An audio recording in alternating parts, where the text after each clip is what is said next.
Hello intelligent people, स्वागत है आपका दिशा निर्देश की इस वीडियो में। इससे पहले की वीडियो में हमने प्री एक्लेम्सिया ई एक्लेम्सिया को कैसे डायग्नोज करते हैं, उसकी क्या इटियोलॉजी है, ये सारा का सारा हर चीज़ हमने पढ़ लिया था। इसकी पैथोफिजियोलॉजी भी हमने पढ़ ली थी। अब जो हम पढ़ने वाले हैं वो हम पढ़ेंगे पैथोफिजियोलॉजी ऑफ ऑर्गन डिसफंक्शन।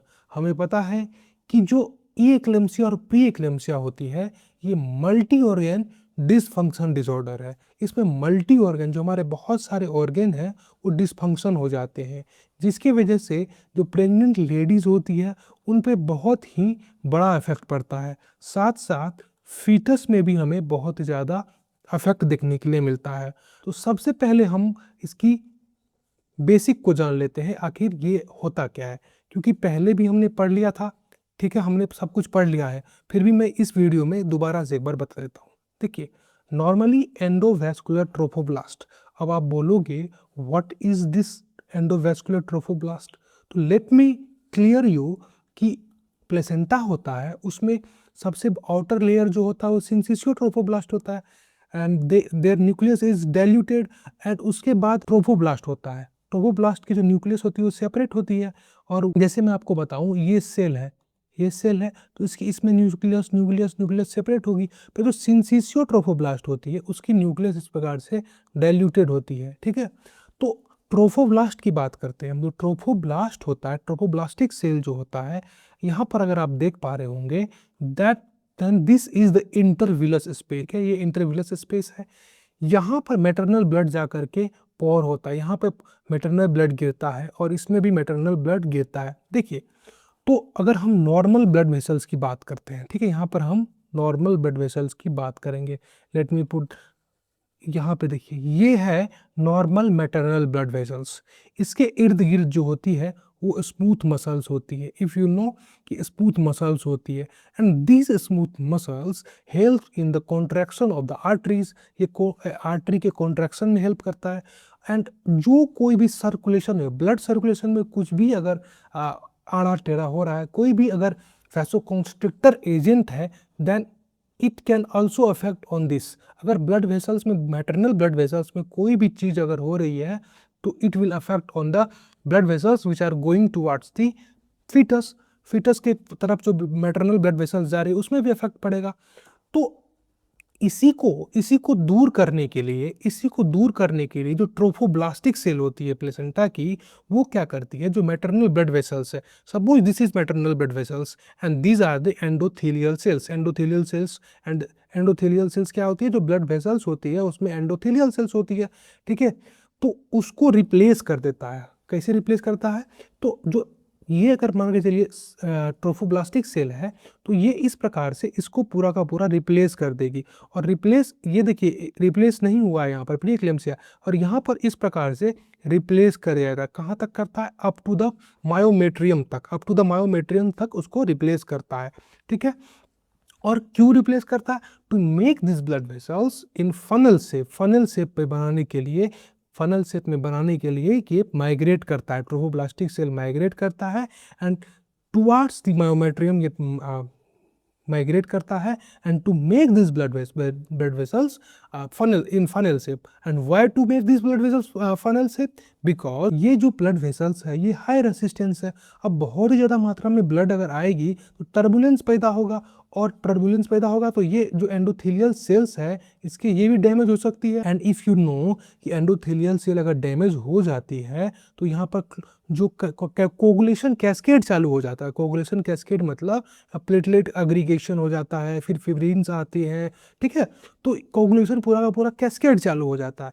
तो this can lead to the thrombocytopenia. Platelets अगर यूज हो जाएगा सारा का सारा, अगर, क्योंकि जो हम जानते हैं प्रोजेस्टेरोन की वजह से जो मैटरनल ब्लड वेसल्स होती है वो ऑलरेडी डायलेटेड होती है। ठीक है, but these blood vessels are very tiny.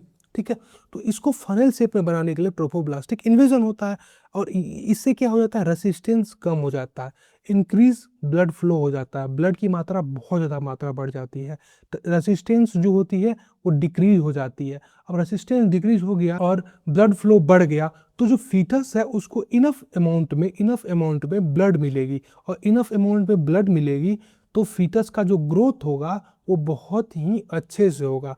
That is why this is necessary to make blood vessels of like spiral arteries to make it in funnel shape, and which helps in making this spiral artery into funnel shape, the trophoblastic invasion। ठीक है, तो पूरा का पूरा जो pre eclampsia है इसी पे आधारित है। अगर आप ये चीज समझ गए then I can assure you that you will understand each and everything of this. ठीक है, तो हमने ये समझा। देखिए नॉर्मल प्रेगनेंसी में यहीं पे वही कह रहा है 2 स्टेज में ट्रोफोब्लास्टिक इन्वेजन होती है।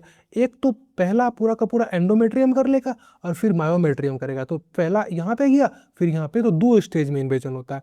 नॉर्मल प्रेगनेंसी में फर्स्ट वेव 10 to 12 वीक्स पे आता है, सेकेंड 16 to 18 वीक्स पे आता है। ठीक है, invade decidual segments and myometrial segments. ठीक है, बोथ वेव जब कंप्लीट हो जाता है तो destroy smooth muscles and elastic tissue replaced by fibrinoid metal.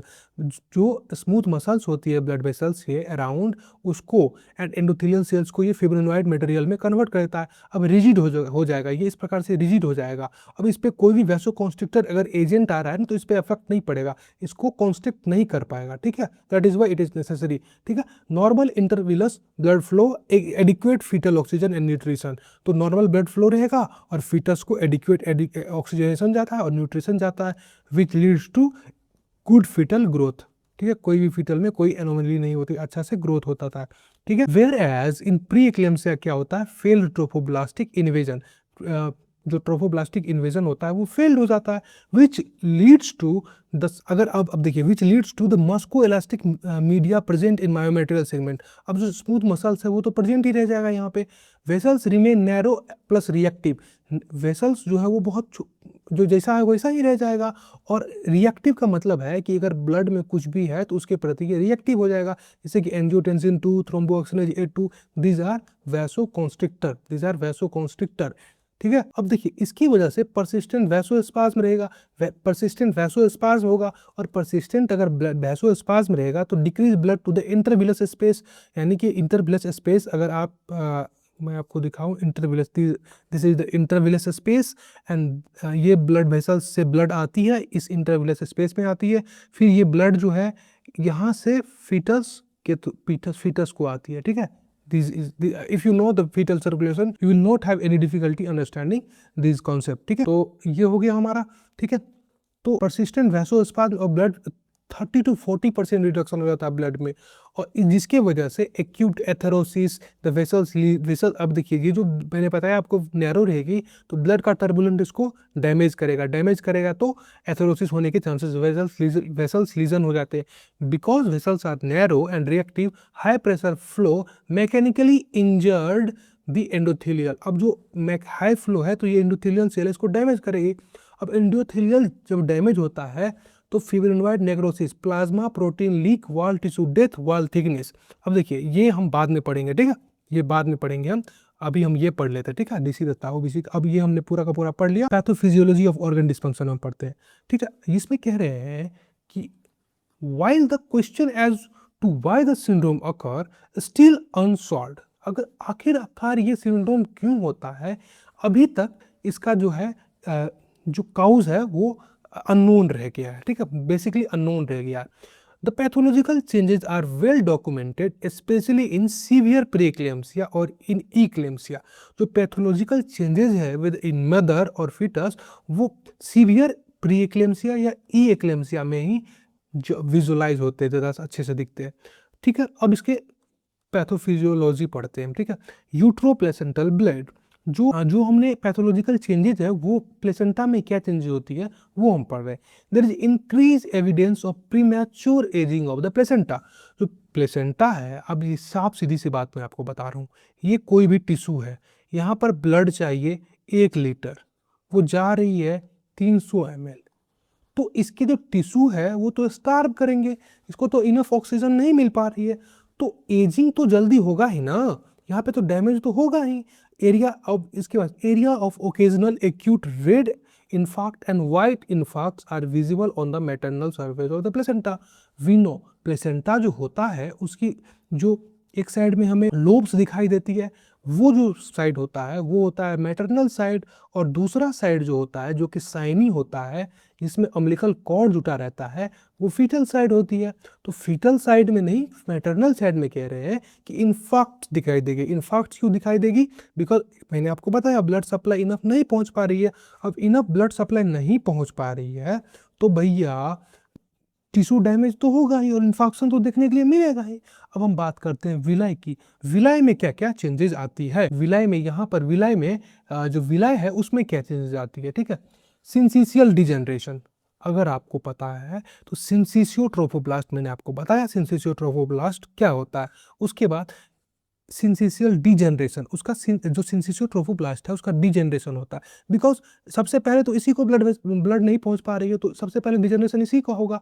Increase syncytial nodes, अब ये जो इन्फेक्शन होते हैं वो नोड्स बना लेते हैं तो उसको सिंसिशियल नोड्स कहते हैं। मार्क्ड प्रोलिफरेशन ऑफ साइटोट्रोफोब्लास्ट, इसके बाद क्या रहता है? ये सिंसिशियो ट्रोफोब्लास्ट, उसके बाद cytotrophoblast.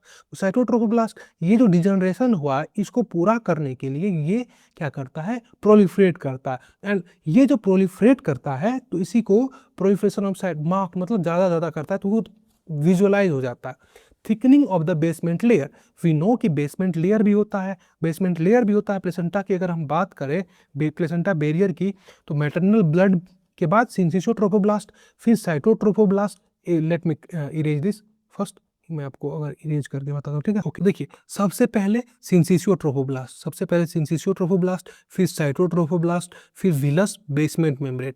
And if we can see here basement membrane, मान के बेसमेंट मेम्ब्रेन ऐसे होता है ना, बेसमेंट मेम्ब्रेन कोई भी सेल के लिए बेसमेंट मेम्ब्रेन जरूरी होता है। तो बेसमेंट मेम्ब्रेन जो होता है वो थिकनिंग हो जाएगा, मोटा हो जाएगा। तो अब मैं आपको साफ सीधा तरीके से अच्छे से बताता हूँ। देखिए कोई आप एक, ये ब्लड वेसल्स, ठीक है, ये ब्लड वेसल्स, एक ये ब्लड वेसल्स है और एक ये ब्लड वेसल्स है, ठीक है। ब्लड वेसल्स की बात नहीं करते हैं यहाँ पे, हम करते हैं फिल्ट्रेशन की बात। तो इसमें ज़्यादा फिल्ट्रेशन होगा, इसमें बहुत कम होगा और इसमें जो है बिल्कुल नहीं होगा। तो देखिए यहाँ पर जो, यहाँ पर अगर आप देख पा रहे होंगे तो यहाँ पर बेसमेंट मेम्ब्रेन होता है और ब्लड जब मैटरनल ब्लड जब फीटस में आती है, फीटस की ब्लड वेसल्स में आती है तो वो कुछ जो बैरियर्स होती है उसको पार करती है। देखिए ये मैटरनल ब्लड है और साइड में हमारा यहाँ फीटल ब्लड है और इसके बीच में ये इतने सारे बैरियर मौजूद है और इसको ये फिल्ट्रेट होकर के ही ब्लड, फीटल ब्लड इस यहाँ पे मिलती है। धीरे धीरे बाद में सिंसिशियो ट्रोफोब्लास्ट का भी डिजेनरेशन हो जाता है, but this is out of this topic, तो हम ये डिसाइड अभी नहीं करेंगे। तो बेसमेंट मेम्ब्रेन जो है उसकी अगर वो अगर मोटा हो जाएगा, थिकनिंग हो जाएगी उसकी, तो जो फिल्ट्रेशन है ब्लड जो है वो जितनी मात्रा में आएगी फीटस को वो तो नहीं आएगी। तो फीटस को हाइपोक्सिया होगा और न्यूट्रिशन भी सही से नहीं मिल पाएगी। और न्यूट्रिशन भी अगर सही से नहीं मिल पा रहे हैं फीटस को तो क्या होगा? फीटस में जो ग्रोथ है वो नहीं हो पाएगी। तो यही सारी बातें ये कहने की कोशिश कर रहे हैं। Thickening of the basement layer and proliferative endarteritis are evident in varying degree. Endarteritis मतलब जो आर्टरी है उसमें भी इन्फ्लेमेशन देखने के लिए मिलता है। In pre eclampsia the normal एंडोवैस्क, ये भी वही बात है, साइटोट्रोफा, ये सारा का सारा वही बात है। We will not discuss it again, ठीक है।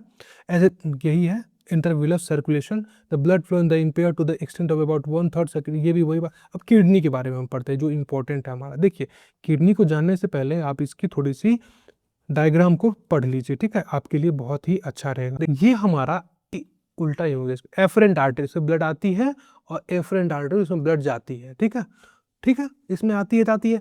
और इसके जो बीच में होती है वो पोडोसाइट्स होती है। पोडोसाइट्स मतलब जो एंडोथेलियल सेल्स होती है उसको पोडोसाइट्स बोलते हैं, वो होती है, ठीक है। और बेसमेंट मेम्ब्रेन जो होती है उसको मेजेंजियम बोलते हैं, मेजेंजियम बोलते हैं, और मेजेंजियल सेल्स होती है। ये आप बेसिक एनाटॉमी समझ लीजिए, ठीक है। पहले जो ब्लड जो यहाँ से फिल्ट्रेशन स्टार्ट होता है, दो चीज़ों पर निर्भर करता है, एक साइज पे और एक चार्ज पे निर्भर करता है, दो चीज़ों पे निर्भर करता है, ठीक है। फिल्ट्रेशन अगर जो नेफ्रॉन में होता है वो दो चीज़ों पे निर्भर करता है, साइज एंड चार्ज, ठीक है।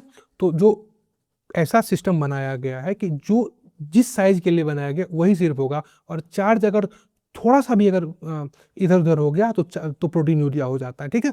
तो ये सब चीज़ें आपको समझनी पड़ेगी, ठीक है। तो रीनल में हम पढ़ते हैं क्या होता है। देखिए the changes are conspicuous in the glomerulus which becomes enlarge, glomerular endotheliosis.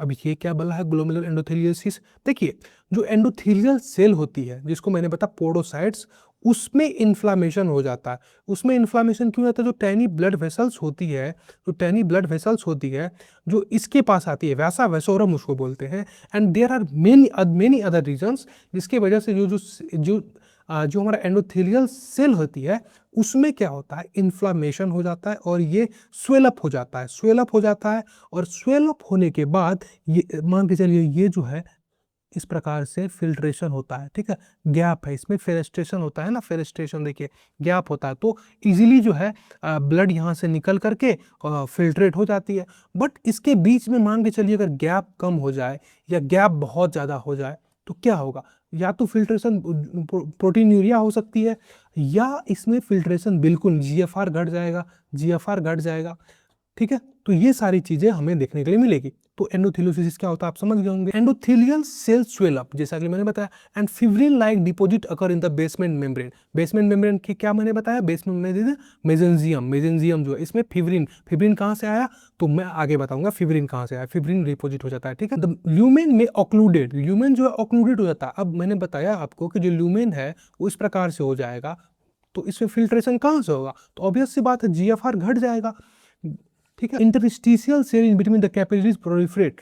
अब देखिए interstitial cells between the capillaries proliferate, जो कैपिलरीज के बीच में इंटरस्टिशियल सेल होते हैं वो प्रोलिफरेट कर जाते हैं, प्रोलिफरेट करेंगे तभी और भी ज्यादा ऑक्लूडेट हो जाएगा। तो ऑक्लूडेट क्यों होता है इसके कारण ये बता रहा है, ठीक है।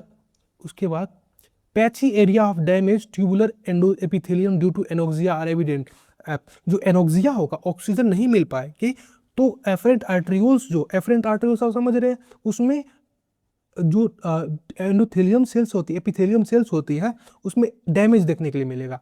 एफरेंट आर्टरियोल्स है, देखिए यहाँ पे क्या बोल रहा है, एफरेंट ग्लोमेरुलर आर्टरियोल्स। तो एफरेंट इसमें जो है, इसमें भी सेल है, इसमें भी सेल है, तो इसको एनोक्सिया जब होगा तो ये डैमेज हो जाएगा, ये कहने की कोशिश कर रहे हैं, ठीक है, ये कहने चाह रहे हैं। Net effects are reduce renal blood flow, renal के पास कम ब्लड फ्लो जाएगी, एंड ग्लोमेरुलर फिल्ट्रेशन भी घट जाएगा, 25% तक ग्लोमेरुलर फिल्ट्रेशन घट जाता है। इम्पेयर ट्यूबुलर रीअब्जॉर्प्शन, जो रीअब्जॉर्प्शन हो रहा है बिकॉज कि यहाँ पर जो ऑक्लूडेड है, ये पूरा का पूरा जाम है, तो ब्लड नहीं आ पाएगी, तो ट्यूबुलर रीअब्जॉर्प्शन जो होता है वो बिल्कुल नहीं हो पाएगी, ठीक है। और सेक्रेटरी फंक्शंस, जो अब देखिए ये जो ट्यूब्यूल्स होते हैं उसमें जाता भी है और आता भी है, तो दोनों चीज यहाँ पे बंद हो जाएगी। ट्यूब्यूल जो रीनल ट्यूब्यूल्स होती है, दोनों चीज होता है इसमें। Recovery is likely to be complete follow the, अब रिकवरी कब होगी? डिलीवरी, जब बच्चा डिलीवर हो जाएगा उसके बाद। In severe cases intense anoxia में produce extensive arterial thrombosis, bilateral renal cortical necrosis भी हमें देखने के लिए मिल जाता है एक्सट्रीम केस में, ठीक है। ब्लड वेसल्स में क्या होता है? Blood vessels there is intense vasospasm, vasospasm हो जाता है, पूरा का पूरा वैसोस्पाज्म। सर्कुलेशन द वैसा वेसोरम इज इम्पेयर्ड, वैसा वेसोरम मतलब ब्लड वेसल्स को भी तो ब्लड चाहिए ना, तो उसको जो ब्लड वेसल्स को जो ब्लड देती है उसको उस वेसल्स को वैसा वेसोरम बोलते हैं। उसमें भी क्या होता है? डैमेज, इम्पेयर्ड हो जाता है, वो भी ब्लड सही से ब्लड वेसल्स के पास नहीं पहुंचा पा रहा।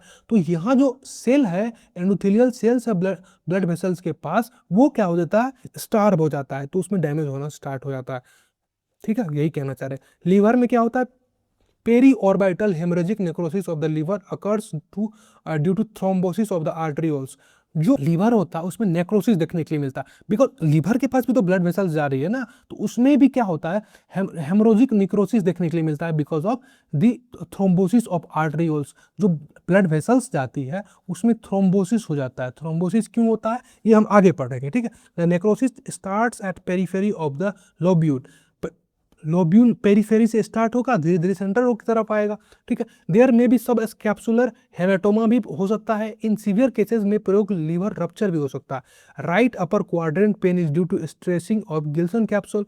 अब जो लीवर होता है भैया, इसके ऊपर एक गिल्सन कैप्सूल होता है। अब ये जब नेक्रोज होगा, स्वेल होगा, इसमें हेमाटोमा होगा, तो ये स्ट्रेच होगा, तो स्ट्रेच होगा तो राइट अपर क्वाड्रेंट पेन देखने के लिए मिलेगा। Liver function test are specially abnormal in women with HELLP syndrome. क्यों एबनॉर्मल होता है? Because cells are literally dying, and जब नेक्रोसिस होगा तो सेल के अंदर जो एंजाइम है वो ब्लड में लीक करेगा, और ब्लड में लीक करेगा तो वो एंजाइम की मात्रा ब्लड में बढ़ जाएगी, तो एबनॉर्मल इसीलिए देखने को मिलता है। हेल्प सिंड्रोम क्या होता है? अब यहाँ पर जो मैं बताया था ना, आगे पढ़ूंगा, आगे बताऊंगा, अभी सारा चीज this is acromion for haemolysis elevated liver. Haemolysis क्यों होगा? बिकॉज देखिए ये हमारा, अगर आपने पिछला लेक्चर दिया हो तो बहुत अच्छा से होगा, नहीं तो इसी लेक्चर में बता देता हूँ। अब ये हमारा ब्लड वेसल्स है, इसमें एंडोथेलियल सेल्स थी, और ये जो एंडोथेलियल सेल है ये डैमेज हो रही है। क्यों हो रही है? बिकॉज प्लेसेंटा ने बहुत सारे जो है प्लेसेंटा जो इन्फ्लामेटरी मीडिएटर्स को रिलीज किया था, तो एंडोथेलियल सेल को डैमेज करेगा। और एंडोथेलियल सेल को जब डैमेज करेगा तो यहाँ पर क्या होगा? कोगुलेशन कैस्केड चालू होगा। और कोगुलेशन कैस्केड जब चालू होगा भैया, तो यहाँ पर जो है फिब्रिन भी आएगा। फिब्रिन इस प्रकार से होता है, जो कि इस प्रकार से जमा होता है। तो फिब्रिन जो है ब्लड, जो कि हमारा बाइकॉन्केव से रेड ब्लड सेल होता है, उसको ये क्या करता है? दूसरे शेप में करा देता है, कन्वर्ट कर देता है। जब टकराता है फिब्रिन से, ये टकराता है तो इसको ऐसे काट देता है, तो ये सर्कुलर हो जाता है। ठीक है, फिब्रिन से काट तो अगर ये सर्कुलर हो गया, तो सर्कुलर जो हो गया, तो जब ये स्प्लीन में जाएगा, स्प्लीन में जाएगा, तो जो बाइकॉन्केव शेप क्यों होता है रेड ब्लड सेल का? ताकि वो जो टाइनी ब्लड वेसल्स होते हैं स्प्लीन में, ग्रेवयार्ड ही बोलते हैं ना स्प्लीन को, वहां पर ये आसानी से इस प्रकार से निकल जाए। ठीक है, अब ये गोल हो गया, तो गोल हो गया तो ये इस टाइनी ब्लड वेसल से नहीं निकल पाएगा। और टाइनी ब्लड वेसल से अगर नहीं निकल पाएगा तो क्या होगा भैया? टाइनी ब्लड वेसल से अगर नहीं निकल पाएगा तो वहां पर जो फैगोसाइटोसिस होगा इसका, ठीक है, फैगोसाइटोसिस होगा और ये खत्म हो जाएगा, इसलिए हिमोलाइसिस होगा वहां पे। ठीक है, एलिवेटेड लिवर एंजाइम मैंने बता दिया। Low platelets, consumptive low platelet, consumptive होता है। अब मान के चलिए ब्लड वेसल्स है, ब्लड वेसल्स है और हर जगह यहाँ पे इन्फ्लेमेशन हो रही है, एंडोथेलियल डैमेज, तो हर जगह प्लेटलेट्स जा रहा है, तो भैया लीवर आपका भी डैमेज है, प्लेटलेट्स कहाँ से बनेगा? तो इसीलिए लो प्लेटलेट्स हो जाता है। Consumptive thrombocytopenia, micro angiopathic haemolytic anaemia is the hallmark of tried of HELLP syndrome, micro angiopathic haemolytic anaemia. अब देखिए इसका मैंने एक फोटो अटैच किया था, वो इसमें नहीं मिल रहा है। जो मैंने बताया ना आपको, जो इस प्रकार से शेप हो जाता है रेड ब्लड सेल का, इस प्रकार से शेप हो जाता है। ठीक है, वही अगर आप रेड ब्लड सेल का सैंपल लोगे ना, तो इस प्रकार से सेल देखने के लिए मिलता है, उसी को बोलते हैं माइक्रो एंजियोपैथिक हिमोलाइटिक एनीमिया। ठीक है, this is a rare complication pre eclampsia 10 to 50 rare complication HELLP syndrome. ठीक है, this syndrome is manifested by nausea, vomiting, epigastric और right upper quadrant pain. Nausea, vomiting, epigastric और right upper quadrant pain, ये hallmark है। ठीक है, साथ साथ जो मैक्रो एंजियोपैथिक हिमोलाइटिक एनीमिया। ठीक है, बायो एंड हिमोलाइटिकल चेंजेस, हिमोटोलॉजिकल चेंजेस भी हमें देखने के लिए मिलेगा, और हमें अलोंग विथ बायोकेमिकल चेंजेस भी देखने के लिए मिलेगा। एबनॉर्मल पेरिफेरल स्पेस सिस्टोसाइट्स, जो ये बताया ना मैंने, सेल का शेप इस प्रकार, सिस्टोसाइट्स बोलते हैं। ठीक है, अब उसी को ब्लड सेल बोलते हैं। ठीक है, parenchymal necrosis of liver causes elevation of hepatic enzyme, this already we have discussed, there may be सब ऑलरेडी वी हैव डिस्कस्ड।